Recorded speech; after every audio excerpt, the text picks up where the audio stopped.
Hi, my name is Crispina French and I'm here to teach you how to make this awesomely cool wreath. It's all made out of discarded textiles, mostly used clothing, in a simple wreath frame.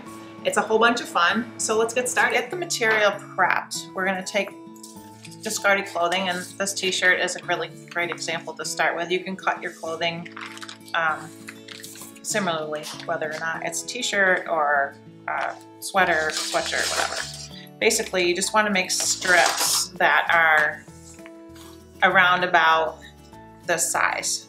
So this is 12 inches by 2 or 2.5 inches, and it doesn't really matter. There's no, it doesn't, you know, if they're not all the same, it's just whatever works. It's very imprecise. So here's some pieces that we can use for our wreath. Okay. So now we have this big basket over here full of pieces that I'll just pull out. I'm going to put that rotary blade away because those are super sharp. If you don't have a rotary blade, you can by all means just use a pair of scissors. It's just a little easier if you do have one to cut pieces really quickly.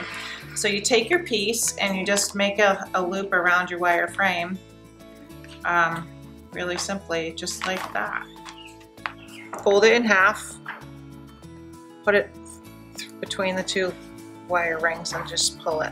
That's one technique, and that will give you a finish that's one-sided, where the easier technique where you tie it just around the wire this way will give you a finish that's less full on one side but equally as full on both sides, if that makes sense. So I prefer to do it this way just because I like the fullness to be on one side, allowing the wreath to hang closer to the wall or door that it's hanging on, and also to be just a little bit more full with all the fabric on one side.